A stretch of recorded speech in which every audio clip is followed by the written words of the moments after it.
Guys, നിങ്ങൾക്കൊരു കാര്യം അറിയൂ? ഒരു ജോലിയും ചെയ്യാതെ വീട്ടുകാർ മേടിച്ച് വച്ചേക്കുന്ന പലഹാരങ്ങളും വീട്ടിൽ രാവിലെ ഉണ്ടാക്കിയിരിക്കുന്ന ചോറും ഒക്കെ തിന്ന് വീട്ടിൽ ഇരുന്ന് കഴിഞ്ഞാൽ അവരെന്ത് വിചാരിക്കും എന്ന് നിങ്ങൾക്കറിയൂ? പക്ഷേ ആരെന്ത് വിചാരിച്ചാലും നമ്മളെ തള്ളിപ്പറയില്ല ഒരിക്കലും. നമ്മൾ ജോലി ചെയ്ത് വീട്ടിൽ പൈസ കൊണ്ടുവന്നിരുന്നൊരു സമയം ഉണ്ടായിരുന്നു. ജോലി ഇല്ലാത്തപ്പോൾ നമ്മൾ വീട്ടിൽ ഇരിക്കുന്നൊരു സമയവും കാണും. അപ്പോഴും നമ്മളെ കൂടെ നിൽക്കാൻ അമ്മ മാത്രമേ കാണുള്ളൂ. കാരണം ഞാൻ വീട്ടിൽ നിൽക്കുന്ന സമയത്ത് എനിക്ക് വീട്ടിൽ കഴിക്കാൻ വേണ്ടി ആഹാരം, വെറുതെ ഇരുന്ന് സിനിമ കാണുമ്പോൾ കുറയ്ക്കാൻ വേണ്ടി മിച്ചർ, കപ്പലണ്ടി, അങ്ങനെയൊക്കെ കുറച്ച് ഐറ്റംസൊക്കെ വീട്ടിൽ വെച്ചിട്ട് പോണ എൻ്റെ അമ്മ എനിക്കെന്നും സ്പെഷ്യലാണ്. കാരണം ഞാൻ കാണിച്ചു തരാം, നോക്കിക്കോ.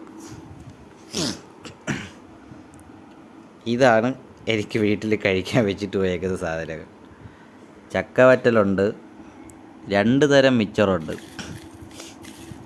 2 തരം മിച്ചർ, ഒരു ടിന്നിനകത്ത് നിറയെ പലഹാരം.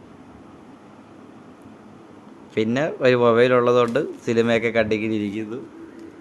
എത്ര പേർക്ക് ഇത് കണക്ക് വീട്ടിൽ നിന്ന് ജോലിക്ക് പോകാതിരിക്കുന്നവരുടെ കാര്യമല്ല പറയുന്ന, ജോലി ഇല്ലാതെ വരുമ്പം വീട്ടിൽ ഇരിക്കുന്ന എത്ര പേർക്ക് ഇത് കണക്ക് വീട്ടിൽ നിന്ന് ഫുഡ് കിട്ടുന്നതെന്ന് കമൻ്റ് അടിക്കണേ. എൻ്റെ യൂട്യൂബും ഇൻസ്റ്റാഗ്രാമും സബ്സ്ക്രൈബ് ചെയ്യാത്തവരും ഫോളോ ചെയ്യാത്തവരും ആണെങ്കിൽ അതും കൂടെ ഒന്ന് ഫോളോ ചെയ്ത് സപ്പോർട്ട് ചെയ്യുക.